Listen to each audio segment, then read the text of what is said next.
இன்றைய செய்தியின் தலைப்பு தெரியாமல் போன தெய்வீக விலகல், தி அன்னோட்டிஸ்ட் டிபார்ச்சர் ஆஃப் காட்.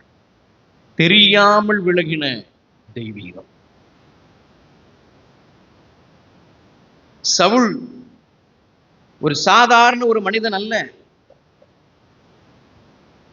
அவன் பென்யமீன் குடும்பத்திலே தேவனுடைய ஆவியை பெற்ற ஒரு மனுஷன்.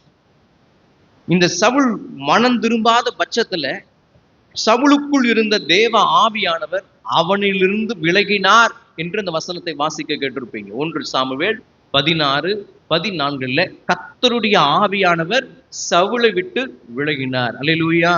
இன்னைக்கு கர்த்தருடைய பிள்ளைகள், கர்த்தரால ரட்சிக்கப்பட்டவர்கள், ஞானஸ்நானம் பெற்றவர்கள், திடப்படுத்தல் பெற்றவர்கள், இயேசு கிறிஸ்துவோடு கூட ஐக்கியமாய் இருக்கிறேன் என்று சொல்லுகிற நீங்களும் நானும் ரொம்ப எச்சரிக்கையாக இருக்கணும். எப்ப கர்த்தர் நம்மை மனம் திரும்பும்படி எச்சரித்தாலும், எப்பொழுது கர்த்தர் அதை பாவம் என்று உணர்த்தினாலும், எப்பெல்லாம் கர்த்தர் இது தவறு என்று சொல்லி நம்ம இடத்துல வார்த்தையினாலும் செய்தியினாலும் பிரசங்கத்தினாலும் நம்முடைய இருதயத்திலே உணர்த்தினாலும் நம்ம உடனே மனம் திரும்பணும். அல்லேலூயா. உங்களுக்கும் கடவுளுக்கும் இடையில உறவு இருக்குதான்னு டெஸ்ட் பண்ணி பார்த்துருக்கிறீங்களா? எல்லாத்துக்கும் நிறைய டெஸ்ட் இருக்குல்ல. உங்களுக்கு சுகர் இருக்குதான்னு பார்க்கறதுக்கு ஒரு டெஸ்ட் இருக்குது. எவ்வளோ சுகர் இருக்குதுன்னு பார்க்கறதுக்கு டெஸ்ட் இருக்குது. எவ்வளோ ப்ரெஷர், உங்களுக்கு பிபி இருக்குதுன்னு பார்க்கறதுக்கு டெஸ்ட் இருக்குது. உங்களுக்கு ஹார்ட் பீட் எவ்வளோ இருக்குதுன்னு பார்க்கறதுக்கு டெஸ்ட் இருக்குது. உங்களுக்கு பல்ஸ் எவ்வளோ இருக்குதுன்னு பார்க்கறதுக்கு டெஸ்ட் இருக்கு. உங்களுக்கு உடம்புல என்னெல்லாம் இருக்குதுன்னு பார்க்கறதுக்கெல்லாம் டெஸ்ட் இருக்குல்ல. அதே மாதிரி கர்த்தருக்கும் உங்களுக்கும் இடையில உறவு இருக்குதான்னு டெஸ்ட் பண்ணி பார்த்துருக்கிறீங்களா? பார்த்துருக்கிறீங்களா? ஏன் என்னையவே பார்க்குறீங்க? என்ன இலங்கை அகதி முகாம்னு வந்தவனாட்ட நீ பார்க்குறீங்களே? அப்படி சொல்லுங்க, டெஸ்ட் பண்ணி பார்த்துருக்கீங்களா? அந்த டெஸ்ட் எங்க எடுக்கிறாங்கன்னு சொல்லுங்க ஐயா, போய் செஞ்சுதான் பார்த்துட்டு வந்துடுறோம் அப்படிங்கிறீங்களா? சரி, சொல்றேன். ஒரு ஈஸி டெக்னிக்.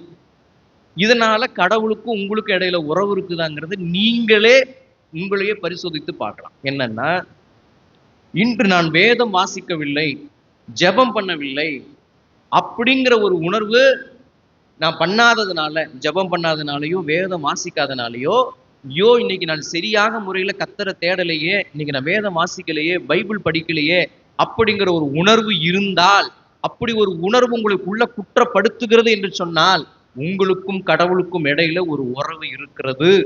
அதனாலதான் கர்த்தர் அந்த உணர்வை உள்ள எழுப்பிட்டு வரார்.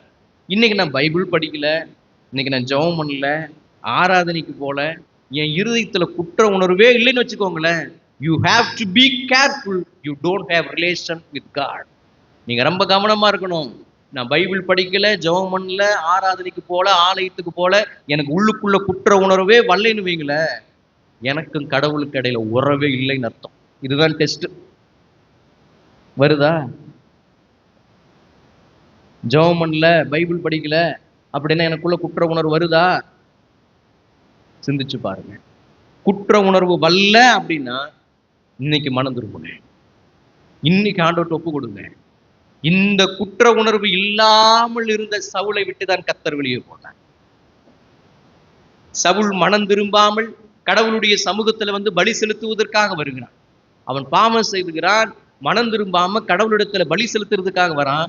அப்ப ஆண்டவர் சவுலை பார்த்து ஒரு விஷயம் சொல்றாரு. என்ன தெரியுமா சொல்றாரு? சவுலே, பலியை பார்க்கிலும் கீழ்ப்படிதலும் ஆட்டுக்கடாக்களின் இனத்தை பார்க்கிலும் கர்த்தருக்கு பயப்படுதலே உத்தமம் அப்படின்னு இவன் பலியிட வரும்பொழுது கர்த்தர் என்ன பண்றாரு?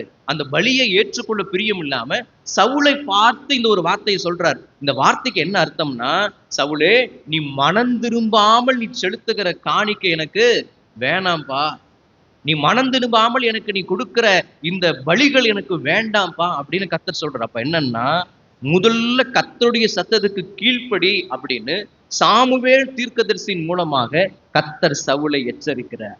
இப்படி கர்த்தர் சவுலை பலமுறை எச்சரித்து கொண்டே இருக்கிறார். ஆனால் இந்த சவுல் மனம் திரும்பாத ஒரு பட்சத்துல சவுலுக்குள் இருந்த ஆவியானவர் என்ன தெரியுமா பண்றாரு? சொல்லி சொல்லி பார்த்துக்கிட்டே இருக்கிறாரு. இவன் கேட்காத பட்சத்துல, மனம் திரும்பாத பட்சத்துல, கீழ்ப்படியாத பட்சத்துல கர்த்தருடைய ஆவியானவர் இந்த சவுலை விட்டு விலகினார். அபிஷேகம் பண்ணப்பட்ட தேவ மனுஷனை விட்டு ஆவியானவர் விளங்குறாருன்னா, சும்மா வாரத்துக்கு ஒரு நாள் 2 நாள் தேடுற நான் எப்படி, சும்மா வாரத்துக்கு ஒரு நாள் சடங்காச்சாரத்துக்கு வேதத்தை படிக்கிற நான் எப்படி, சும்மா வாரத்துல 1 மணி நேரம் கூட ஜெபிக்காத நான் எப்படி? கர்த்தரால் அபிஷேகம் பண்ணப்பட்டவன், கர்த்தரால் தெரிந்து கொள்ளப்பட்டவன், கர்த்தருடைய ஆவியை தன் மீது கொண்டிருந்தவன் இந்த சவுல். இந்த சவுல் கர்த்தருடைய வார்த்தைக்கு கீழ்ப்படியலன உடனே கர்த்தருடைய ஆவியானவர் என்ன பண்றாரு? சவுலை விட்டு விலகினார் அப்படின்னு சொல்லி அங்க வசனம் போட்டிருக்குது. அல்லேலூயா. இன்னைக்கு கர்த்தருடைய பிள்ளைகள் ரொம்ப ஜாக்கிரதையா இருக்கணும். நீங்க கர்த்தருடைய வார்த்தைக்கு கீழ்ப்படிந்து மனம் திரும்பாத நேரத்துல வரக்கூடிய முதல் ஆபத்து என்ன தெரியுமா? கர்த்தர் நம்மை விட்டு விலகுவார். நான் கர்த்தர் நம்மை விட்டு விலகுவாருங்கிற வார்த்தையினுடைய அர்த்தம் என்னன்னு புரிஞ்சுக்கோங்க. கர்த்தருடைய ஆவி நம்மளை விட்டு விலகும். அல்லேலூயா. கர்த்தருடைய ஆவி நம்ம விட்டு விலகுங்கிறது தான் அடிக்கடி கர்த்தர் நம்மை விட்டு விலகுவார் என்று நான் சொல்லுவேன். அப்ப நீங்க என்ன பண்ணணும்? கர்த்தருடைய ஆவி என்னிலிருந்து போகும். அதாவது அவர் பிரசன்னம் என்னிலிருந்து எடுக்கப்படும். அல்லேலூயா. அவர் பிரசன்னம் என்னை விட்டு எடுக்கப்படும். இன்னைக்கு இந்த சவுலை விட்டு ஆண்டவர் விலகின பின்பு 25 வருஷம் அவர் ராஜாவா தான் இருந்தார். கர்த்தருடைய ஆவி விலகினதுக்கு அப்புறமும் 25 வருஷம் அவன் ராஜாவா தான் இருந்தான். ஆண்டவர் இந்த சவுலை விட்டு விலகினதுக்கு அப்புறம் கூட இவன் யுத்தத்துக்கு போனா, சில யுத்தங்கள்ல அவன் வெற்றி பெற்றான். ஆண்டவர் இந்த சவுலை விட்டு விலகினதுக்கு அப்புறம் கூட அவன் பலி செலுத்த போனா. ஆண்டவர் சவுலை விட்டு விலகினதுக்கு அப்புறம் கூட இவனுடைய ஊழியம் அவனை விட்டு போகல, ராஜ்யபாரம் இவனை விட்டு போகல. ஆனா இவனுக்குள்ள நிறைவு இல்லாமல் போனான். அல்லேலூயா. எல்லாம் இருந்துச்சு, ஆனா இவனால் நிம்மதியா வாழ முடியல. எல்லாம் இருந்துச்சு, இவனுக்குள்ள ஒரு நிறைவு இல்லை, ஒரு சந்தோஷம் இல்லை, ஒரு சமாதானம் இல்லை. எல்லாவற்றையுமே இந்த சவுல் இழந்து போனான். அல்லேலூயா. அப்ப இன்னைக்கு இந்த கர்த்தருடைய வார்த்தையை கேட்கிற நாம, ஆண்டவர் இல்லாம கோடிக்கணக்கான பணம் வச்சிருந்தாலும் பிரயோஜனம் இல்லை. அவர் பிரசன்னம் இல்லாம நான் ஒரு காரை வாங்குறதுல பிரயோஜனம் இல்லை. இயேசு இல்லாத ஒரு கணவனை நான் கட்டியிருந்தால் பிரயோஜனம் இல்லை. இயேசு இல்லாத ஒரு மனைவியை கட்டியிருந்தா அதனால பிரயோஜனம் இல்லை. இயேசு இல்லாத எதுவும் ஒரு மனிதனுக்கு பிரயோஜனமாக இருக்காது. அப்ப 25 வருடம் கர்த்தர் இவனை விட்டு பிரிஞ்சு 25 வருஷம் கூடவே இருந்தான். கர்த்தர் இவரை விட்டு பிரிஞ்சு 25 வருஷம் இவர் ராஜ்யபாரத்துல இருந்தான். அதுக்காக இவர் ராஜ்யபாரத்துல இருக்கிறான்ங்கிறதுக்காக கர்த்தர் இவன் கூட இருக்கிறான்னு அர்த்தம் இல்லை. அல்லேலூயா. இன்னைக்கு ஒரு உண்மையான தேவனுடைய பிள்ளைகளுக்கு தேவையானது என்னன்னா, சாகர வரைக்கும் கர்த்தருடைய பிரசன்னம் என் கூடவே இருக்கணும்.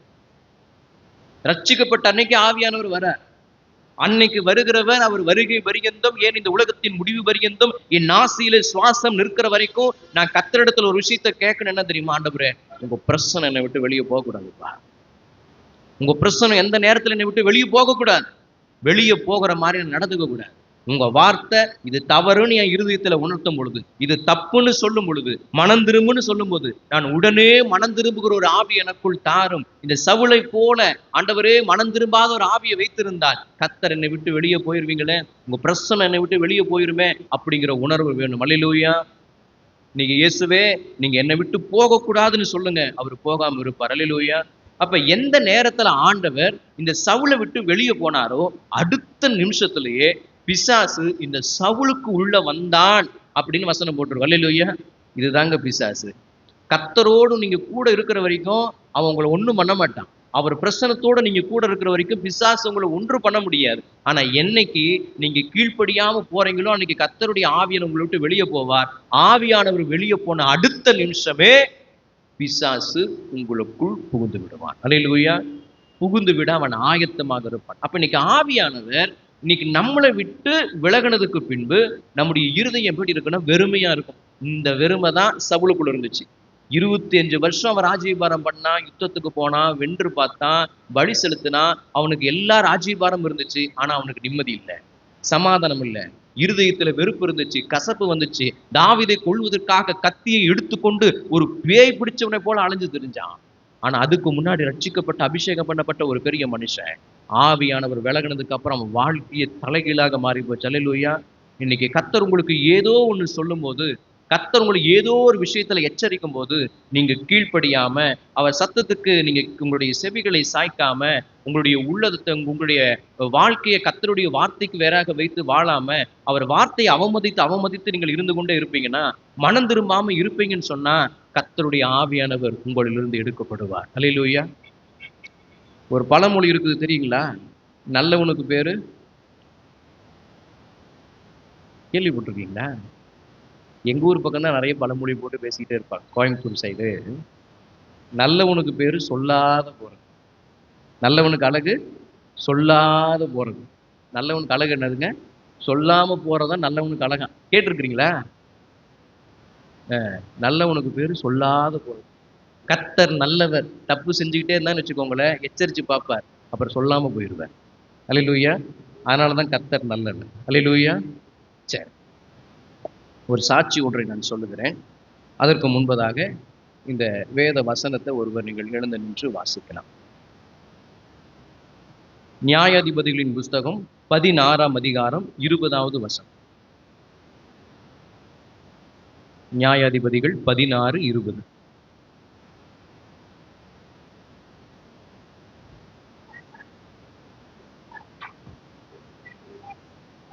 ம் ம் அவன் நித்திரையை விட்டு விழித்து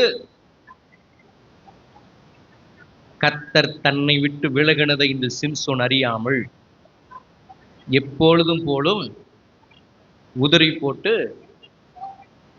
வெளியே போவேன் என்றான். அல்லேலூயா. முன்னாடி ஒருத்தன் சவுலை விட்டு கர்த்தரை விலகுன. இப்ப பாருங்க, சிம்சோனை விட்டு கர்த்தர் விலகினதை அவன் அறியாம இருந்தானா. நிறைய நேரத்தில் நம்ம நினைச்சிட்டு இருக்கிறோம் இல்ல, கர்த்தர் என் கூட இருக்கிறார், கர்த்தர் என் கூட இருக்கிறார்னு. சில நேரத்துல கர்த்தர் நம்ம விட்டு போறது நமக்கே தெரியாது. அந்த சூழ்நிலை எப்படி இருக்குதுன்னு சொல்றேன். அதுக்கு முன்னாடி இந்த சவுலை கர்த்தர் எச்சரிக்கும் போது, இந்த சவுலை மனம் திரும்பும்படி கர்த்தர் சொல்லும் போது, அவன் மனம் திரும்பாத போனதுனாலதான் கர்த்தர் என்ன பண்ணார், அவனை விட்டு விலகினார். ஒரு திருச்சபையில ஊழியம் செய்து கொண்டிருக்கும் பொழுது ஒரு சாட்சி ஒன்றை நான் சொல்ல விரும்புகிறேன். ஒரு குடும்பம் வந்து என்னன்னா ஜெபிக்கிறதுக்காக வந்தாங்க. அது ஒரு வாலிப பிள்ளை. சிறு வயதிலேயே திருமணம் பண்ணிட்டாங்க போல தெரியுது. சின்ன வயதுல திருமணம் பண்ணிட்டு அந்த பிள்ளைக்கு பார்த்தீங்கன்னா ஒரு 23 அல்லது 24 வயசு தான் இருக்கும். திருமணம் பண்ணிட்டு கையில ஒரு குழந்தையோடு கூட வந்தாங்க. ஒரு குழந்தையோட கூட வந்துட்டு, அப்போ அவங்க ஜெபம் பண்ணுங்கய்யா அப்படின்னு சொன்னாங்க. எதுக்கும்மா ஜெபம் பண்ணணும்னு கேட்டேன். ரொம்ப அழுகையோடு இருந்தாங்க. அவங்களுக்கு சொல்லக்கூட தெரியல. அந்த அளவுக்கு இருதயத்தின் வேதனை. இருதயத்துல சொல்ல முடியாதபடிக்கு அவங்களுக்கு வந்து என்னன்னா அந்த ஒரு பாரம் அழுத்தி கொண்டு இருந்துச்சு. அப்பதான் கேட்டேன், என்ன ஜெபம் பண்ணணும்னு சொல்லுங்க அப்படின்னு சொல்லி கேட்கும்போது, ஆராதனை முடிஞ்சதுக்கு அப்புறம் அவங்க இந்த கையில ஒரு குழந்தைய வச்சுட்டு சொன்னாங்க, ஐயா எனக்கு வந்து திருமணமாகி 2 குழந்தைகள் பிறந்தது. அதுல ஒரு குழந்தை பிறந்து என்ன ஆச்சுன்னா, 1 மாசத்திலேயே இறந்து போச்சு. இப்ப 2வது மாசம் ரெட்டை குழந்தை பிறந்ததுல இந்த இன்னொரு குழந்தையும் பார்த்தீங்கன்னா, மரிக்கிற தருவாயில இருக்குது. நான் என்ன பண்றதுன்னே தெரியல. பிறந்த உடனே அந்த குழந்தையும் இறக்குது. 2வது மாசத்துல இந்த குழந்தையும் இறக்கிற தருவாயில இருக்குதுன்னு டாக்டர்ஸ் எல்லாம் சொல்றாங்க. எங்களால ஒண்ணுமே பண்ண முடியல. ரொம்ப வேதனையா இருக்குது. எங்களுக்காக நீங்க ஜெபம் பண்ண முடியுமா? அப்படின்னு சொல்லி கேட்கறாங்க. எங்க வீட்டுக்கு நீங்க வந்து இந்த குழந்தைக்காக ஜெபம் பண்ண முடியுமான்னு கேட்கறாங்க. சரிம்மா, நானும் உங்க வீட்டுக்கு வருகிறேன்னு சொல்லி அப்பதான் அவங்க வீட்டுக்கு போறோம். அவங்க வீட்டுக்கு போகும்போது ஜெபிக்க போகும்போது, அவங்க வீட்டுக்குள்ள போனோம். ஹால்ல வந்து அவங்க உள்ள குழந்தைய வச்சுட்டு உட்கார்ந்துகிட்டு இருக்கிறாங்க. நான் உள்ள வந்து பார்க்குறேன். ரொம்ப ஆச்சரியம். அந்த குழந்தைய எப்படி வச்சிருக்கிறாங்கன்னா, ஒரு வாழை இலையில அந்த குழந்தைய வச்சு, அதுல குழந்தைய சுத்தி, அதுல வந்து ஒரு பெட்ஷீட்ல வச்சு அந்த குழந்தைய வச்சுட்டு இருக்கிறாங்க. வந்து பார்த்த உடனே ஆச்சரியம். நான் நினைச்சேன், ஒருவேளை இந்த குழந்தைக்கு ஏதாவது தீக்காயம் பட்டிருக்க மாட்டிருக்குது. அல்லது ஏதாவது ஸ்கின் டிசீஸ் ஏதாவது இருக்க மாட்டிருக்குது அப்படின்னு நான் உள்ள நினைச்சேன். நான் கேட்டேன், என்னாச்சுங்க குழந்தைக்கு? அப்படின்னு கேட்டேன். அப்படியே கேட்டுக்கிட்டே இருக்கும் பொழுது அவங்க சொன்னாங்க, இல்ல இந்த குழந்தை பிறந்ததுல இருந்தே வந்து பார்த்தீங்கன்னா, அழுதுகிட்டே இருக்கு. அதுதாங்க என் பிரச்சனை அப்படின்னாங்க. சரி குழந்தைய குடுங்க, நான் ஜெபம் பண்றேன்னு சொல்லிட்டு, குழந்தைய இப்படி கையில வாங்கி ஜெபிக்கிறதுக்காக இப்படி வைத்திருக்கிறேன். வைத்திருக்கிறபோது என்ன நடக்குது பாருங்க. அந்த குழந்தையினுடைய புருவத்த இப்படி பார்க்கிறேன். புருவத்துக்கு மேல ஏதோ கருப்பா இப்படி ஒட்டிக்கிட்டு இருக்கிற மாரி, தோள் மேல ஒட்டிக்கிட்டு இருக்கிற மாரி இருந்துச்சு. சரி ஓகே. அது என்னமோ ஒட்டிக்கிட்டு இருக்குதுன்னு சொல்லி தொடலான்னு போகும்போது, உள்ள இருந்து அந்த குழந்தையினுடைய பாட்டு, ஐயோ! பாஸ்டர் தயவு செய்து அந்த குழந்தைய தொட்றாதீங்க. தயவு செய்து அந்த குழந்தைய தொட்றாதீங்கன்னா, நம்ம கதறிட்டு அங்கருந்து ஓடியாறோம். என்னம்மா ஏன் தொட வேணாங்கிறீங்க? அப்படிங்கும்போது சொல்றாங்க, இல்ல இல்ல இந்த குழந்தைக்கு தோல் வந்து அப்படியே என்ன இருக்குது? ஒட்டிக்கிச்சு எலும்போட ஒட்டிக்கிச்சு அப்படியே. இந்த குழந்தையினால என்னன்னா உள்ள சதையே கிடையாது. மேல வெறும் தோல் மட்டும் தான் மூடி இருக்குது. இந்த குழந்தைக்கு சதையே இல்லாம பிறந்திருக்குது பாஸ்டர். இதுதான் அந்த குழந்தையினுடைய ஒரு பெரிய பலவீனம். அது வலி தாங்க முடியாம தான் அழுகுது. நீங்க தொட்டுட்டீங்கன்னா, அந்த தோல் உங்க கையோட அப்படியே உறிஞ்சு வந்துரும். இந்த குழந்தைக்கு இருக்கிற வியாதி அப்படி ஒரு பெரிய வியாதி. தயவு செய்து அந்த குழந்தைய மட்டும் தொட்டுறாதீங்க பாஸ்டர். அப்படியே ஜெபம் பண்ணிட்டு போங்க. கண்ணீரோட அழுதாங்க. நானும் அன்னைக்கு பாரப்பட்டு ஜெபம் பண்ணிட்டு அவங்க வீட்ட விட்டு வெளிய வந்தாச்சு. அன்னைக்கு நைட்டு ஃபோன் வருது, குழந்தை இறந்துருச்சு அப்படின்னு. குழந்தை இறந்துருச்சுன்னு வருது. அப்படியே ஒரு 2 வாரங்கள் முடிந்தது. 2 வாரம் முடிந்ததுக்கப்புறம் அவைங்க தனியா அந்த புள்ள மட்டும் சர்ச்சுக்கு வரா. சர்ச்சுக்கு வந்துட்டு 2 வாரத்துக்கு அப்புறம் சர்ச்சுக்கு வராங்க. சர்ச்சுக்கு வந்துட்டு, பாஸ்டர் எங்களுக்காக நம்ம ஜெபம் பண்ணுங்க அப்படின்னு. நான் கேட்டேன், அம்மா நீ ஒரு கர்த்தருடைய பிள்ளை தானே, நீ ரட்சிக்கப்பட்டவ தானே, இயேசுவை அறிந்திருக்கிற ஒரு மக தானே, எப்படி உன் வாழ்க்கையில கர்த்தர் இப்படி ஒரு சூழ்நிலையை அனுமதிச்சாரு? எப்படி உன் வாழ்க்கையில இந்த 2 மரணங்கள், 2 பிள்ளைகளை இழக்கிற ஒரு சூழ்நிலையை கர்த்தர் எப்படி அனுமதிச்சாரு? இதை நீ எனக்கு சொல்லு அப்படின்னு கேட்கும்போது, அந்த பிள்ளை அழுதுகிட்டே நின்னா. அழுதுகிட்டே இருந்தேன். இல்ல பாஸ்டர், அதெல்லாம் ஒண்ணும் இல்ல பாஸ்டர், ஒண்ணும் இல்ல, ஒண்ணும் இல்ல, ஒண்ணும் இல்ல. பரவாயில்லம்மா சொல்லு, என்ன பிரச்சனை? எதனால கர்த்தர் அனுமதிச்சார்? ஏதோ ஒண்ணு இருக்குது. ஏதோ ஒண்ணு இல்லாம உன் வாழ்க்கையில 2 குழந்தைகள் இப்படி சாக முடியாது. என்ன நடந்துச்சு சொல்லுங்கும்போது, அப்ப அவள் சொன்னா, இல்ல பாஸ்டர், நாங்க வந்து கோயம்புத்தூர் பகுதியில நாங்க வந்து இருந்தோம். இது எங்க ஹஸ்பண்ட் ஊரு தான் இப்ப இந்த திருச்செங்கோட்டு பகுதி. நாங்க கோயம்புத்தூர் பகுதியில நாங்க இருக்கும் பொழுது ராமநாதபுரம் அப்படிங்கிற ஒரு பகுதியில நாங்க வந்து இருந்தோம். அங்க வந்து பாத்தீங்கன்னா, எங்க சர்ச்சுல வந்து யூத் லீடரே நான் தான். என்ன பொறுப்பா இருந்தாலும் எங்க சர்ச்சுல வந்து பாஸ்டர் என்கிட்ட தான் குடுப்பாரு. யூத் மீட்டிங் நடத்துறது இருந்தாலும் சரி, பைபிள் படிக்கிறது, கொயர் நடத்துறது, அதே போல வந்து ஆலயத்தை கிளீன் பண்றது, டெக்கரேஷன் பண்றது, இப்படி எல்லாவற்றிலயும் இந்த யூத் லீடரா என்னதான் எங்க பாஸ்டர் வச்சிருப்பாரு. இப்படிதான் நான் சர்ச்சுல நான் வளர்ந்தேன். நல்ல ஒரு ஆவிக்குரிய குடும்பத்துல தான் நாங்க வளர்ந்தோம். அப்படிதான் நான் ஆலயத்துக்குள்ளேயும் ஆண்டவருக்கு பிரயோஜனமா நான் ஊழியம் செஞ்சுக்கிட்டு இருந்தேன். கொஞ்ச நாளுக்கு அப்புறம் என்ன நடந்துச்சுன்னா, நான் வெளியில இருக்கிற ஒரு இயேசுவை அறியாத மற்ற ஒரு மதத்தை சார்ந்த ஒரு பையனை நான் வந்து விரும்ப ஆரம்பிச்சேன். அவனும் என்னை விரும்ப ஆரம்பிச்சான். நாங்க ஒருவருக்கு ஒருவர் ரொம்ப விரும்பிக்கிட்டே இருந்தோம். எங்க அம்மா அப்பா கிட்ட வந்து சொன்னா, நான் இப்படி வேற ஒரு மதத்தை சார்ந்த ஒரு பையனை நான் வந்து விரும்புறேன். எனக்கு நீங்க அவனை கல்யாணம் பண்ணி வைக்கணும்னு சொல்லும்போது எங்க அம்மா அப்பா எச்சரித்தாங்க. இருளுக்கும் ஒளிக்கும் சம்பந்தம் ஏதுன்னு சொல்லி இந்த வார்த்தையெல்லாம் சொல்லி என்னை எச்சரிச்சாங்க. இது தப்பு. நம்ம ஆண்டவருடைய பிள்ளைகள் ஒருபோதும் அந்நிய நுகத்துல போய் நம்ம என்ன செய்யக்கூடாது? பிணைக்கப்படக்கூடாது. இதெல்லாம் தப்புமா, இதுல இருந்து நீ வெளியே வா. இது ஆவியானவருக்கு பிடிக்காத ஒரு செயல். இயேசுவை துக்கப்படுத்துகிற ஒரு செயல். இதெல்லாம் நீ செய்யக்கூடாது. இயேசுவை அறிந்த குடும்பம்னா ரைட்டு. இயேசுவை அறியாத குடும்பத்துல இயேசுவுக்கு ஊழியம் செய்ய அர்ப்பணிக்கப்பட்ட நீ போகலாமா? இது தப்பு. இதை நாங்க அனுமதிக்கவே மாட்டோம். இந்த பிள்ளை அவங்க பெரியப்பா, சித்தப்பா எல்லாத்துக்கிட்டையும் சொல்லி பார்க்கிறா. எல்லாருமே இவ திருமணத்துக்கு மறுப்பு தெரிவிக்கிறாங்க. நோ, முடியவே முடியாது. கல்யாணமே பண்ண முடியாது. அப்ப இவ என்ன செய்றா? அப்ப வந்து என்ன செய்றா? இயேசுவையே எதிர்த்து கூட பேச ஆரம்பிச்சுட்டா. எப்படின்னா, இந்த இயேசு தான் இந்த உலகத்துல கடவுளா?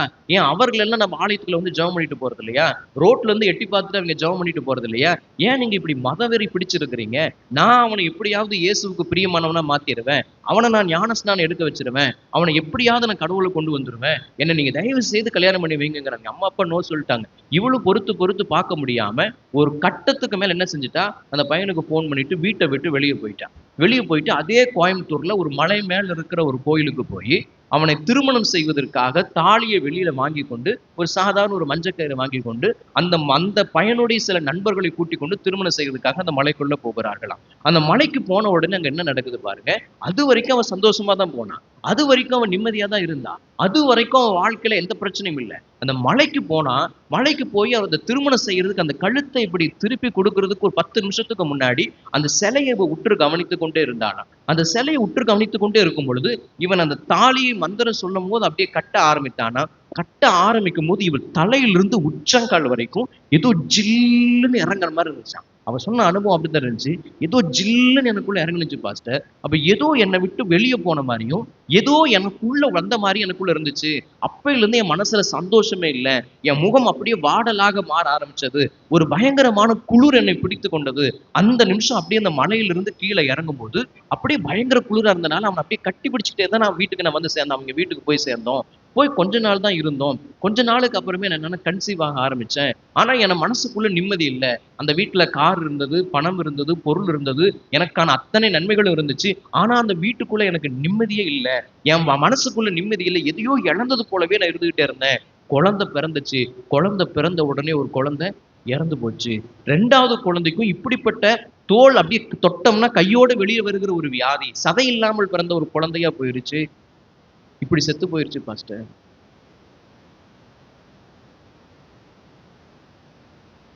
இதுக்கு என்னம்மா காரணம்? இதுக்கு என்ன காரணம் நீ நினைக்கிறேன்னு கேட்டேன். என்ன காரணம் சொல்லு.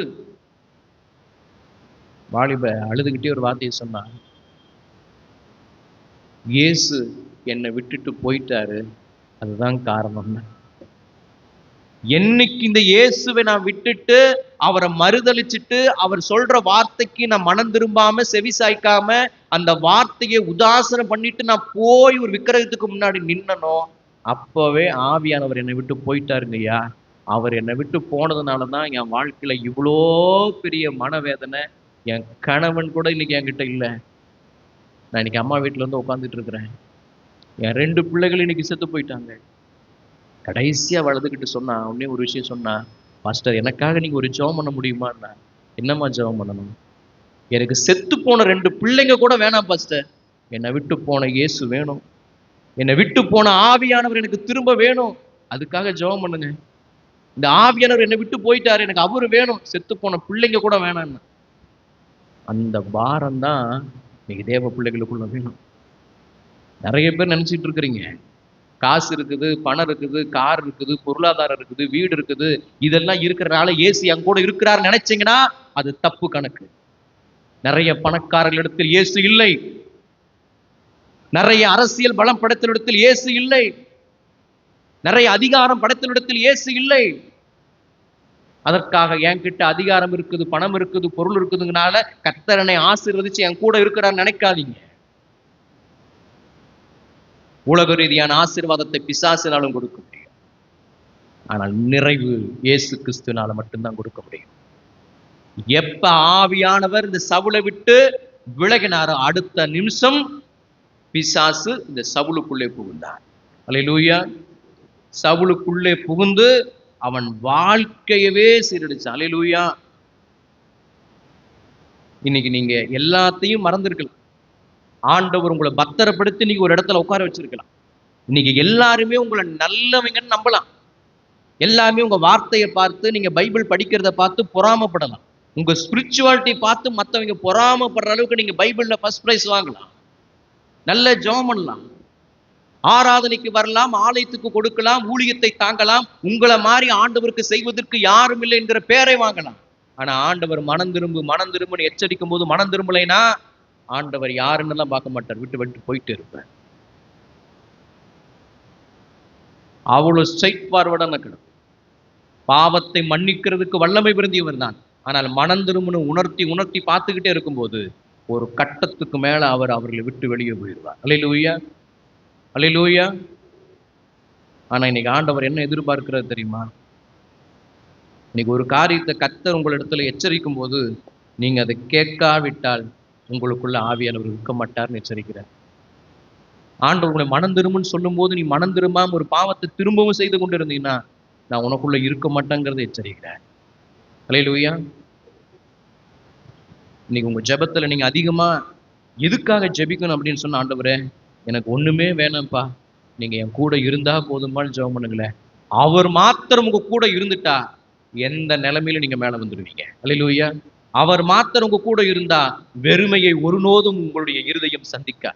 அவர் மாத்திரம் உங்களோடு கூட இருந்திருந்தா நீங்கள் கடை கோடியில் இருந்தாலும் முன்னிலையில வந்து நிற்பீங்க. அல்லேலூயா. யார் என்னை விட்டு போனாலும் போதும்பா, நீங்க மட்டும் என்னை விட்டு போகவே கூடாது. யார் என் கூட இல்லைனாலும் பரவாயில்ல, நீங்க என் கூட இருக்கணும்பான்னு சொல்லி பாருங்களேன், இந்த இயேசு கூடவே இருப்பார். அல்லேலூயா.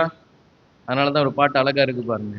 என் கூடவே இரும் ஓ இயேசுவே, நீர் இல்லாமல் நான் வாழ முடியாது.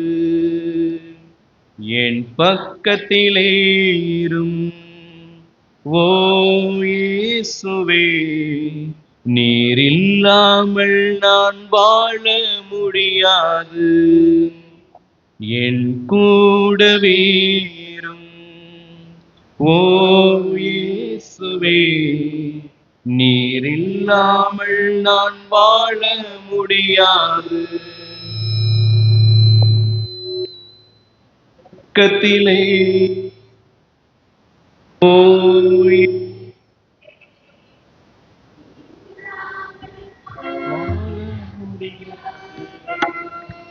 அப்ப போதும். சரி, praise God. இந்த பூமியில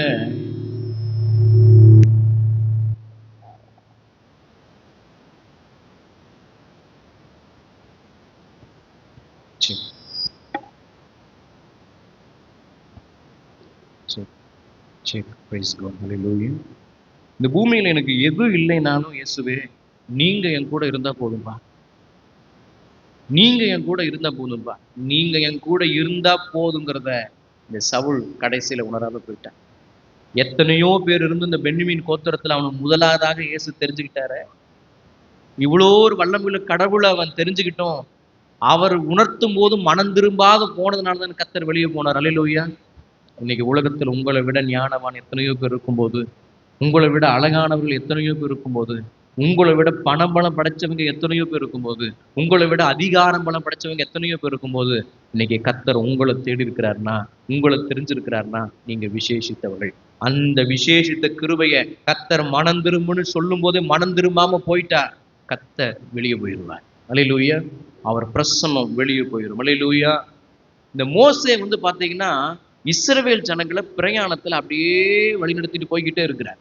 அப்படி கூட்டிட்டு போயிட்டு இருக்கும்போது இந்த இஸ்ரவேல் ஜனங்கள் என்ன செய்யறாங்கன்னா, மோசேக்கு ரொம்ப பிரச்சனை பண்ணிக்கிட்டே இருக்கிறாங்க. மோசே கிட்ட போய் நிறைய பிரச்சனை பண்ணிட்டு, எங்களை சாகடிக்குவா கூட்டிட்டு வந்தீங்க, எனக்கு கறி இல்ல, எனக்கு மாம்சம் இல்ல, குடிக்க தண்ணி இல்ல, அது இல்ல இது இல்ல, எங்களை விட்டுருந்தா நாங்க அங்கேயே நல்லா சாப்பிட்டுருப்போமே, எங்களை புதைக்கிறதுக்கு இடம் இல்லையான்னு சொல்லி இங்க கூட்டிட்டு வந்த. இப்படி மோசே நல்லது செய்யும் போது இந்த மோசே என்ன பண்ணிட்டே இருந்தாங்கன்னா, இந்த இஸ்ரவேல் ஜனங்கள் ரொம்ப அப்படி வேதனைப்படுத்தி வேதனைப்படுத்தி பேசிக்கிட்டே இருந்தாங்க. அப்ப மோசையை பார்த்து ஆண்டவர் சொல்றாரு, இந்த மோசே சோர்ந்து போய் இருக்கிற நேரத்துல, மோசே இந்த கர்த்தர் சொல்றாரு, இந்த ஜனங்கள் வந்து இப்படிப்பட்ட ஜனங்கள், வணங்கா கழுத்துள்ள ஜனங்கள், அதனால நீ சோர்ந்து போகாத, என் சமூகம் உனக்கு முன்பாக செல்லும், நான் உனக்கு இளைப்பாறுதல் தருவேன் என்று ஆண்டவர் சொல்லும் போது, அதற்கு மோசே என்ன தெரியுமா சொன்னாரு?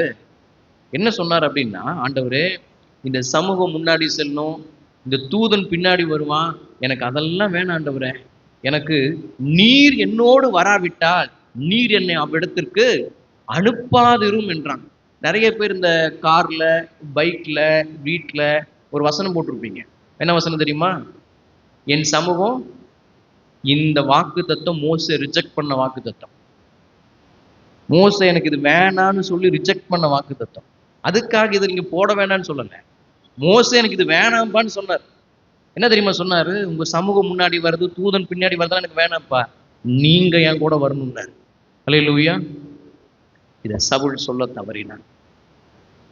இதை சவுல் சொல்ல தவறினான். அதனாலதான் கர்த்தருடைய ஆவியானவர் அவனை விட்டு வெளியே போனார்.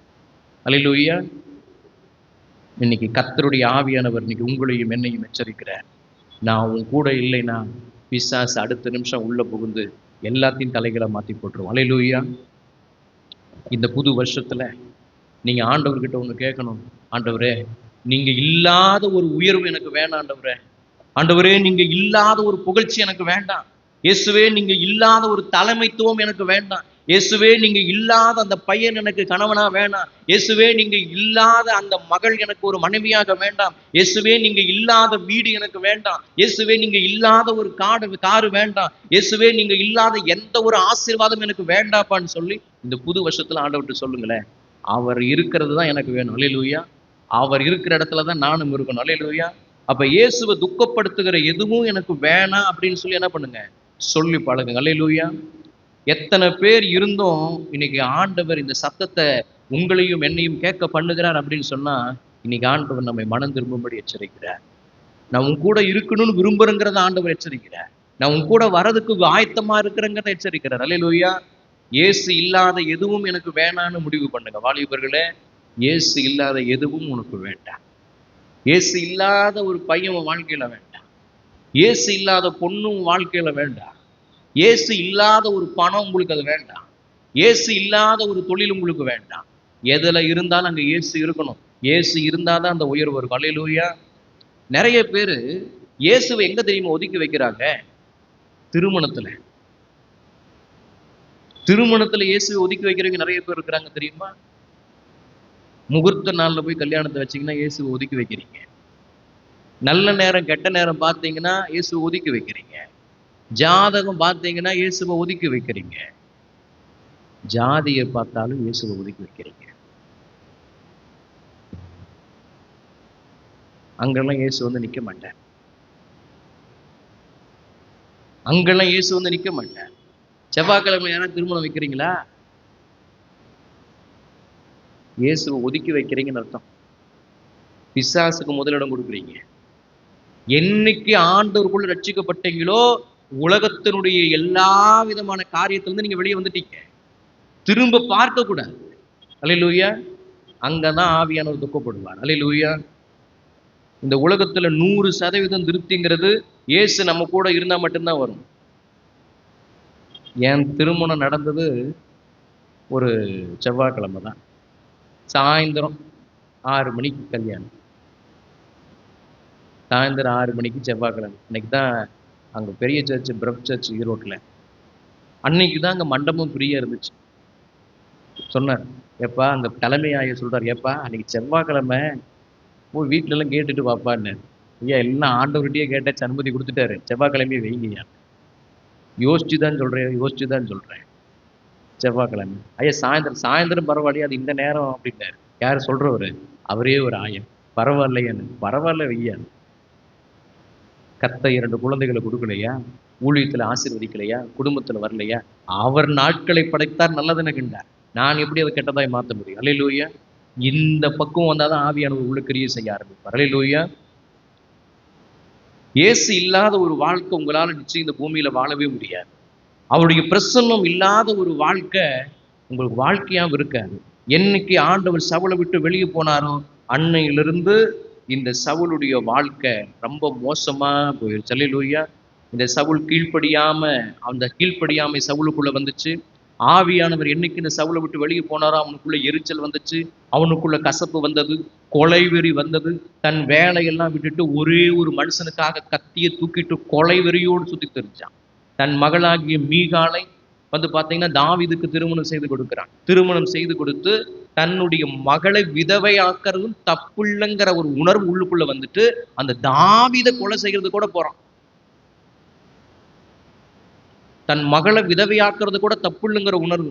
ரெண்டாவது தன்னுடைய பையனை கொலை பண்றதுக்கு கூட அவன் அஞ்சலை. பாருங்க, கடவுள் ஆவியான உள்ளுக்குள்ள வரைக்கும் அன்பா இருந்தான், அபிஷேகம் பண்ணப்பட்டவனா இருந்தான், நல்லவனா இருந்தான். எப்ப ஆவியன் வெளியே போனாரோ துன்மார்க்கம் உள்ளவனாக மாற ஆரம்பிச்சான். அல்லேலூயா. அந்த வாலிப பிள்ளை அழுது சொன்னது அதுதான், என் செத்து போன 2 பிள்ளைகள் இல்லைனாலும் பரவாயில்ல, என்னை விட்டு போன ஆவியானவர் எனக்கு திரும்ப வேணும். அல்லேலூயா. இன்னைக்கு ஆண்டவர் உங்களை எச்சரிக்கும் போது நீங்க மனம் திரும்பலைன்னா ஆண்டவர் சைலண்டா நம்மளை விட்டு இன்னைக்கு வெளியே போயிடுவார். அல்லேலூயா.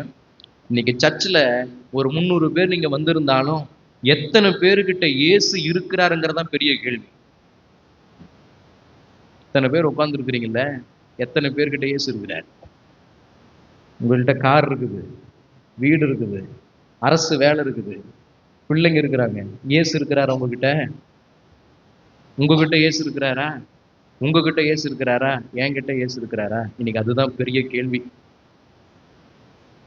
இயேசு இல்லாத எதுவும் எனக்கு நிறைவை கொடுக்காது. இயேசு இல்லாத எதுவும் எனக்கு ஆசீர்வாதத்தை கொடுக்காது. அல்லேலூயா. ஒரு தவறு செய்யும் போது உள்ளுக்குள்ளே இருந்து நம்ம கரெக்ட் பண்றதுக்கு தான் இந்த ஆவியானவர். அதுக்கு தான் ஒரு பிரசன்னம். அல்லேலூயா. இன்னைக்கு கர்த்தருடைய ஆவியானவர் நம்ம விட்டு விலகாதபடிக்கு எச்சரிக்கையாக இருக்கணும். கடைசி அந்த ஒரு வசனத்தை வாசிங்க, நம்ம முடிச்சிடலாம். நியாயாதிபதிகள் 16:20.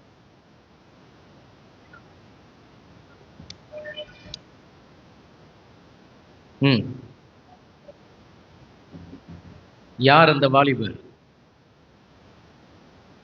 எந்த வாலிபர் வாசிச்சுட்டு இருக்கிறீங்க?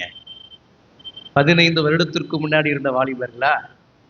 இன்னைக்கு இருக்கிற வாலிபர்கள் வாசிங்க. எழுந்து நின்று வாசிங்க. ம் ம் ம் கர்த்தர் தன்னை விட்டு விலகினதை இந்த சிம்சோன் அறியாமல் எப்பொழுதும் போல உதறி போட்டு கர்த்தர் தன்னை விட்டு விலகினத இந்த சிம்சோன் அறியாதிருந்தான். யார் தெரியுமா? இவன் சிறு வயதிலேயே கடவுளோடு ஒரு உடன்படிக்கை பண்ணி இருந்த ஒரு தேவ மனுஷன், நசரேய விரதம் படைத்தவன். இவன் தலை மீது மாபெரும் அபிஷேகம் இருந்தது. 1000 யானைகளின் பலத்தை தன் மீது கொண்டவனாக இருந்தான். எவ்வளோ பெரிய போர்களையும் ஒரு மனிதனாக சந்திக்கிற வல்லமையுடைய மனிதனாக அவ்வளோ பெரிய மாபெரும் அபிஷேகம் அவனுக்குள்ள இருந்தது.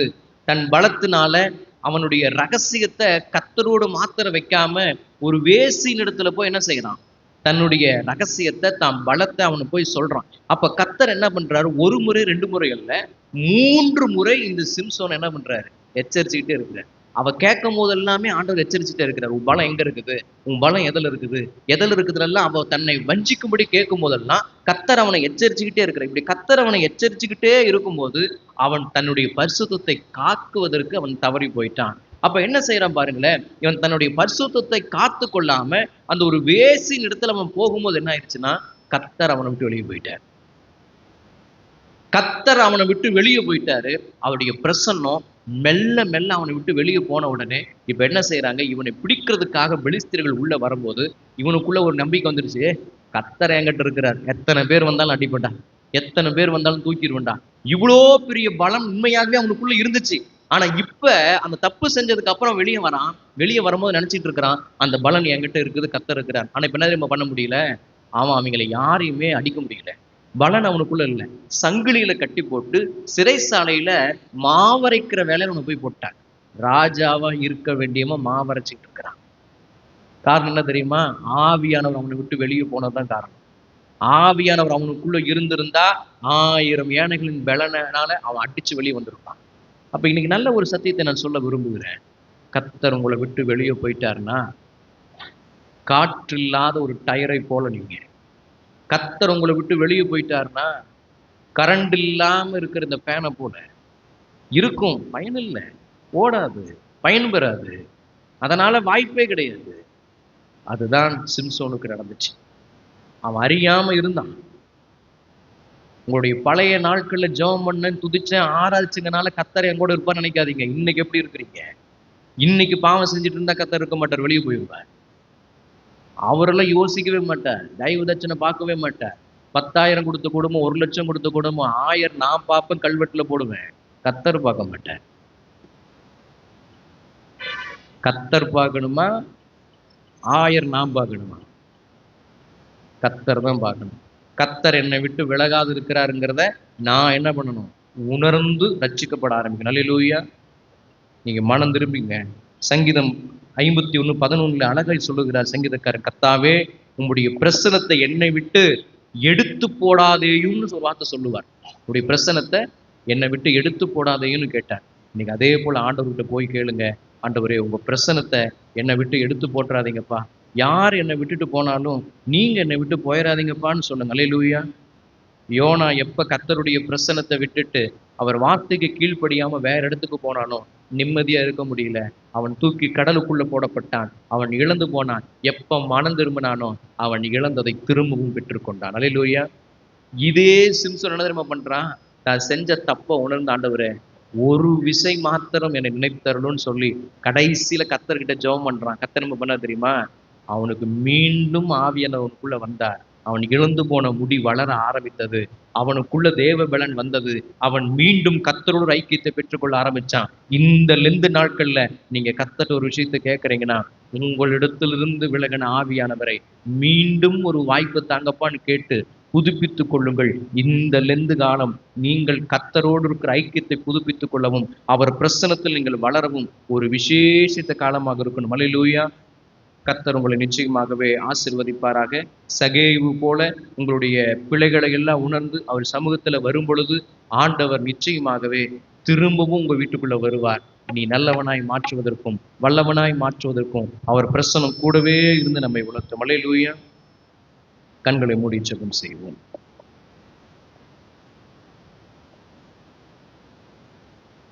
நம்புவேன் என் இயேசு ஒருவரை, நம்புவேன் என் இயேசு ஒருவரை, நம்புவேன் என் இயேசு ஒருவரை, நம்புவேன் என் இயேசு ஒருவரை. நான் நிற்கும் பூமி நிலை குலைந்து அழிந்தாலும் என் நம்பிக்கையின் அஸ்திவாரம் அசைந்தாலும் நான் நம்புவதற்கு ஒன்றுமில்லை என்றாலும் நம்புவேன் என் இயேசு ஒருவரை.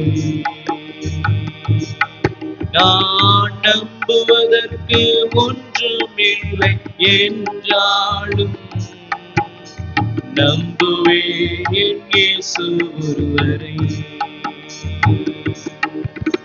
நம்புவேன் என் இயேசு ஒருவரை, நம்புவேன் என் இயேசு ஒருவரை. இயேசுவே ஒருவரையே நாங்கள் நம்புகிறோம்ப்பா. ஆண்டவரே, நான் உன்னை விட்டு விலகுவதும் இல்லை, உன்னை கைவிடுவதும் இல்லை என்று வாக்கு கொடுத்திருந்தாலும் மனிதர்கள் கர்த்தருடைய வார்த்தைக்கு கீழ்ப்படியலைன்னா, கர்த்தருடைய வார்த்தைக்கு செவி கொடுக்காம திரும்ப திரும்ப அதே பாவத்தை செய்வாங்க அப்படின்னு சொன்னா, கர்த்தர் சவுலை விட்டு விலகினதை போல, கர்த்தர் இந்த சிம்சோனை விட்டு விலகினதை போல, கர்த்தர் ஆண்டவரே ஒரு விசுவாசியை விட்டு நீங்க விலகுவீங்க. உங்க பிரசன்னம் அவர்களை விட்டு கூட விலகும். ஆண்டவரே, இன்னைக்கு அநேகருக்கு இந்த அன்னோட்டிஸ்டு டிபார்ச்சர் அப்படிங்கிறது தெரியாமல் இருக்கிறது. கர்த்தர் என்னை விட்டு விலகுவாருங்கிறது தெரியாமலே அநேகர் துணிகர பாவங்கள்ல இருக்கிறாங்க. அநேகர் ஆண்டவரே தவறான வாழ்க்கைக்குள்ள அர்ப்பணிச்சிருக்கிறாங்க. கர்த்தர் பார்க்கிறாருங்கிற உணர்வு இல்லாம, நான் பேசுறத கர்த்தர் கேட்கிறாருங்கிற ஒரு விழிப்புணர்வு இல்லாம அநேகர் தொடர்ச்சியான பாவங்களை செய்யறாங்க. இயேசுவே, நீங்க இல்லாத எதுவும் எனக்கு வேண்டாங்கிற ஒரு அர்ப்பணிப்பு, இயேசுவே நீங்க இல்லாத எதுவும் என் வாழ்க்கைக்கு நன்மையை தராதுங்கிற ஒரு விழிப்புணர்வு ஒவ்வொருக்குள்ளும் வரட்டும். இந்த லெந்து காலத்துல கர்த்தருடைய பிரசன்னத்துல தங்களை மீண்டும் இணைத்து கொண்டு இப்ப ஆலயத்தை விட்டு வெளியே போகும்போது ஆவியானவர் உங்களோட கூட கூட்டிட்டு போங்க. அவர் பிரசன்னத்தை உங்களோட கூட எடுத்துட்டு போங்க. இனி நீங்க தனி ஒருவராக அல்ல, இந்த உலகத்தை கலக்குகிறவர்களாக இருக்க போறீங்க. உங்க குடும்பத்தை கலக்குகிறவர்களாக இருக்க போறீங்க.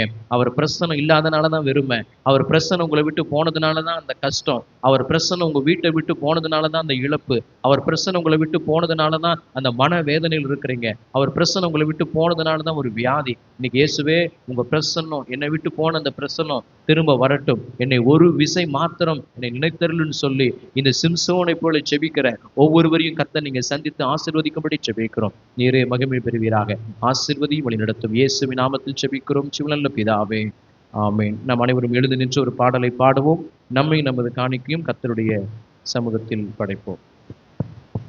புத்தெழுச்சி பாடல்களிலே பாடல் எண் 7.